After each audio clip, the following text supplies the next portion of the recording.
دوستو، کھانا ایک ایسی قیمتی چیز ہے کہ جو ہماری دنیا میں رہنے والے انسانوں کے ساتھ ساتھ ہر جاندار چیز کے لیے ضروری سمجھی جاتی ہے۔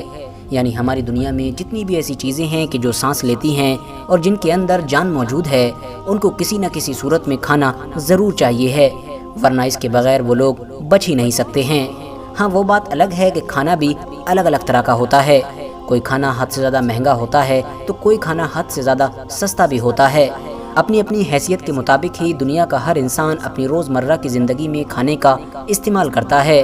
آپ کو بتاتے چلیں کہ کھانا ہماری باڈی کے ڈیولپمنٹ میں ایک میجر رول پلے کرتا ہے۔ حالانکہ ہمارے آس پاس میں ایسے بھی بہت سارے کھانے موجود ہوتے ہیں کہ جن کو کھانے کے بعد ہماری باڈی کو فائدے کی بجائے حد سے زیادہ نقصان ہو جاتا ہے، اور جو ہماری باڈی کے اندر بہت ساری بیماریاں بھی پیدا کر دیتے ہیں۔ مگر دوستو، ان تمام چیزوں سے الگ ہٹ کر کیا آپ لوگوں نے کبھی ایک ایسے خاص کھانے یا پھر یہ کہیے کہ ایک ایسی خاص اسپیشل ڈش کے بارے میں سنا ہے کہ جس کے اوپر اس وقت پورے کے پورے یورپ میں پابندی لگی ہوئی ہے، بلکہ یورپ میں اس کو کھانا ایک بڑا جرم بھی سمجھا جاتا ہے؟ یہی وجہ ہے کہ اس خاص ڈش کے اوپر اس وقت پورے ہی یورپین یونین میں بین لگا ہوا ہے۔ اتنا ہی نہیں، یورپ میں رہنے والے عیسائیوں کے مطابق اس خاص ڈش کو کھانا صرف یورپ کے قانون کے حساب سے ہی نہیں بلکہ خدا کی نظر میں بھی ایک بڑا جرم ہے۔ یہی وجہ ہے کہ جب کبھی بھی یورپ کا کوئی عیسائی اس خاص ڈش کو کھاتا بھی ہے تو اس کے لیے یہ ضروری سمجھا جاتا ہے کہ وہ اپنے سر کو کسی ایک کپڑے کے ذریعے سے پوری طرح سے ڈھانپ لے، کیونکہ ان کے مطابق جب یہ پورے سر کو ڈھک کر اس طرح سے اس خاص ڈش کو کھاتے ہیں تو خدا کی نظر سے محفوظ رہتے ہیں، یعنی معاذ اللہ اس کام کو کرتے ہوئے خدا کی نظر سے بچے رہتے ہیں۔ اس کھانے کو یورپ میں بھی خاص طور سے فرانس میں خوب شوق کے ساتھ کھایا جاتا ہے۔ RH نیٹ ورک کے نالجبل فرینڈز، آپ لوگوں نے بہت ساری ہالی ووڈ موویز اور ویب سیریز میں بھی ایسے بہت سارے سین دیکھے ہوں گے کہ جب کچھ خاص لوگ اپنے پورے سر کو ایک تولیہ یا اس جیسے کسی کپڑے سے کور کر کے ایک خاص قسم کا کھانا کھاتے ہوتے ہیں، یعنی یہ کھانا یہ لوگ چپ کے کھاتے ہیں۔ آپ کو بتاتے چلیں کہ یہ خاص کھانا کچھ اور نہیں بلکہ ایک پرندہ ہوتا ہے جس کو پوری دنیا میں اورٹولن بنٹنگ کے نام سے جانا جاتا ہے۔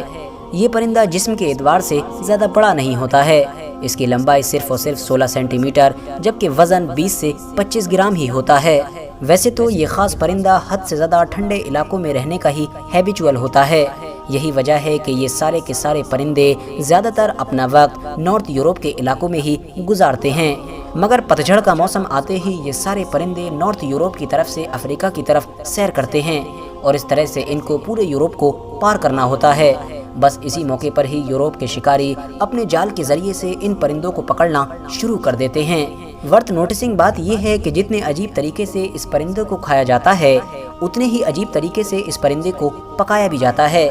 کیونکہ اس پرندے کو پکڑنے کے بعد فوراً نہیں پکایا جاتا ہے بلکہ 21 دن تک ایک حد سے زیادہ اندھیری جگہ میں رکھا جاتا ہے، ایک ایسی جگہ پر کہ جہاں پر روشنی کا نام و نشان بھی موجود نہیں ہوتا ہے، اور کھانے کے لیے بھی صرف اور صرف انجیر دی جاتی ہے۔ اس طرح سے 21 دن کے اندر یہ پرندہ کھا کر حد سے زیادہ موٹا پڑ جاتا ہے۔ اس کے بعد اس کو ایک خاص قسم کی شراب کے اندر ڈبو کر مارا جاتا ہے،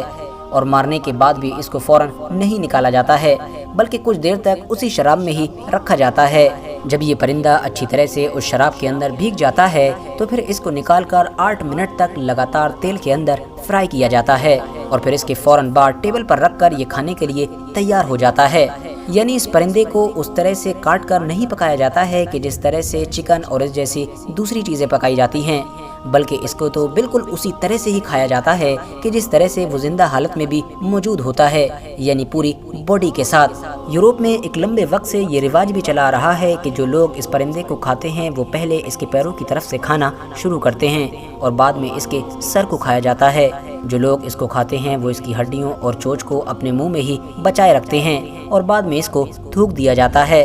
آپ کو بتاتے چلیں کہ اس خاص ڈش کی گنتی دنیا کے سب سے مہنگے کھانوں کے ساتھ بھی کی جاتی ہے، ایک ایسی ڈش کہ جو یورپین یونین میں تو بین ہے ہی، ساتھ ہی ساتھ عیسائی دھرم کے مطابق بھی غلط مانی جاتی ہے۔ اور یہی وجہ ہے کہ جب بھی یورپ کا کوئی انسان اس کو کھاتا ہے تو اس کے لیے یہ ضروری ہوتا ہے کہ وہ اپنے پورے سر کو کسی کپڑے کے ذریعے سے اچھی طرح سے کور کر لے،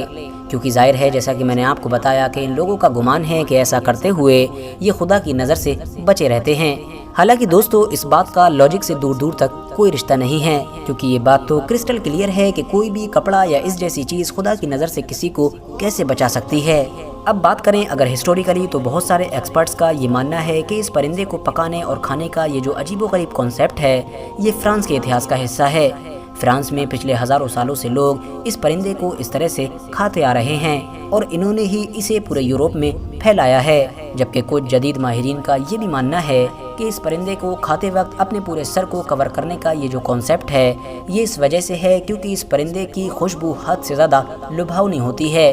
اسی لیے اسے کھانے والوں کی یہ کوشش ہوتی ہے کہ وہ اس کو کھاتے وقت اس کی خوشبو کو زیادہ سے زیادہ انجوائے کر سکیں، یعنی اس کا زیادہ سے زیادہ لطف لے سکیں۔ حالانکہ کچھ کا یہ بھی ماننا ہے کہ کیونکہ اس کو کھاتے وقت اس پرندے کی تمام ہڈیاں اور چوچ انسان کے منہ میں ہی رہ جاتی ہیں اور بعد میں جب وہ اس کو تھوکتا ہے تو وہ بڑا ہی عجیب و غریب بلکہ کبھی کبھی تو ایک حیوان لگتا ہے۔ یہی وجہ ہے کہ ان تمام چیزوں سے بچنے کے لیے اپنے پورے سر کو ہی کور کر لیا جاتا ہے۔ فی الحال دوستو وجہ جو بھی ہو لیکن اس بات میں کوئی شک نہیں ہے کہ لگ بھگ سبھی یوروپین اس کو کھاتے وقت اپنے سر کو پوری طرح سے کور کرتے ہیں اور ان کے مطابق اگر کوئی انسان ایسا نہیں کرے گا تو وہ کسی بڑے خطرے کا سامنا بھی کر سکتا ہے۔